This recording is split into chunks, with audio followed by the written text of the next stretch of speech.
All right, today we're going to distill some of the core themes of the Quran. We're going to look at the 5 key ideas that really weave through the entire text, from the signs you see in the natural world all the way to the final day of reckoning. So you have to ask, right? How can a single text give a whole framework for, well, everything? For life, for death, and all the stuff in between? That's really the big question we're tackling. We're going to see how it builds its answers piece by piece, starting with the world all around us.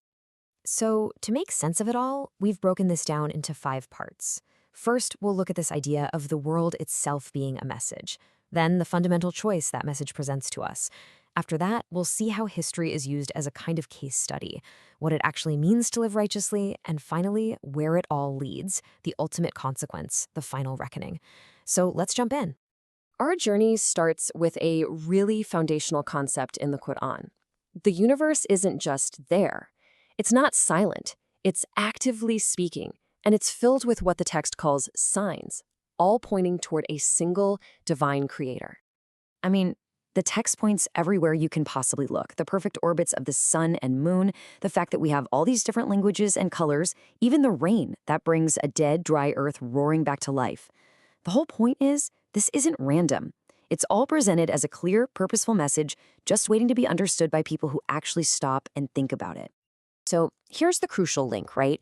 If the world is a book of signs, then revelation is the key to understanding it. The Quran actually frames itself as that direct communication, a guide, a mercy, sent to clarify our purpose within this huge message-filled universe.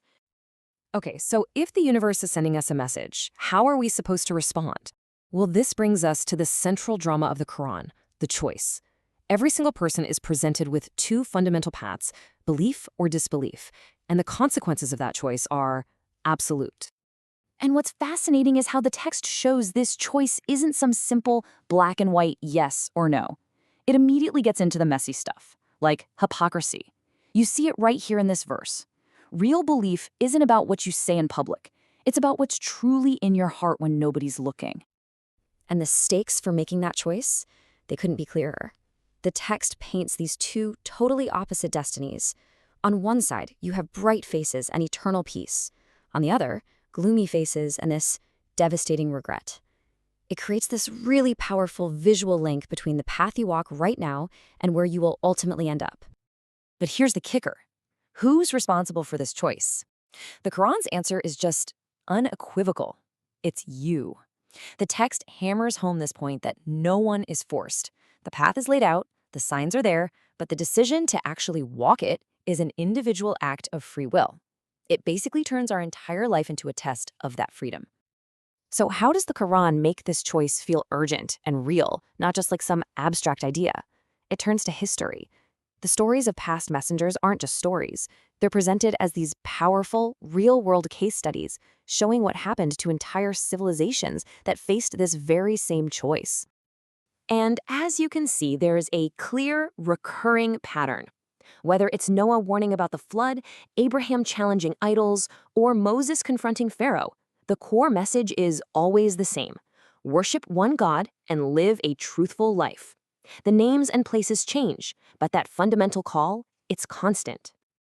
And the outcome in these stories follows this really stark, repeating formula. Step 1, a messenger shows up with a clear warning.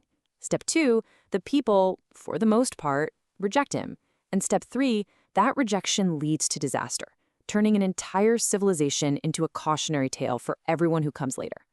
So, we've got the signs, we've got the choice, and we've got the historical warnings. But if you actually choose the path of belief, what does that mean on a day-to-day basis? Well, this next section is basically the practical guide, the principles for how to live a righteous life. And it's really a complete ethical system. It starts with spiritual devotion, things like prayer, but as you can see, it quickly expands to cover your moral character, integrity, patience, how you conduct yourself. And notice how it's all linked.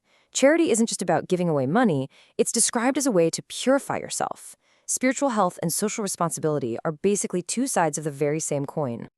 And this guidance isn't just about big abstract principles. The Quran also gets into specific social and legal rules for building a just society. I mean, it covers the biggest moments in life: marriage, divorce, inheritance, all the way down to the tiniest details, like what you can eat and how you should enter someone's home. So all of this, the signs, the choice you make, the lessons from the past, and the way you live your life, it all builds towards the narrative's massive culmination, the idea of a final, inescapable judgment, where every single thing you've done is brought to account. The text is so emphatic about this. This life, it's temporary. Death isn't the end of the story. It's just a transition. It's the moment the test is over, and the journey back for that final accounting begins for every single one of us. The Quran lays out a really clear timeline for what happens on that day. As you can see, it moves from death to resurrection when everyone is brought back. Then comes the judgment, where this perfect record of your entire life is presented, and we're told that nothing, big or small, will be missing. And from that moment of accounting, each soul is sent to their final, eternal home. For those who succeed in the test of life, the reward is paradise, and it's described in these incredibly lush, sensory details. It's a place of flowing rivers, endless gardens, a place where every desire is met and all the pain and negativity of the world is just gone. It's positioned as the ultimate fulfillment for a life of patience and faith. And on the other hand, for those who chose denial, the warnings are just as vivid. Hell is depicted as a place of inescapable fire and boiling water, sure, but also of this profound psychological suffering, this eternal regret. It's the ultimate consequence for ignoring the signs and rejecting the message.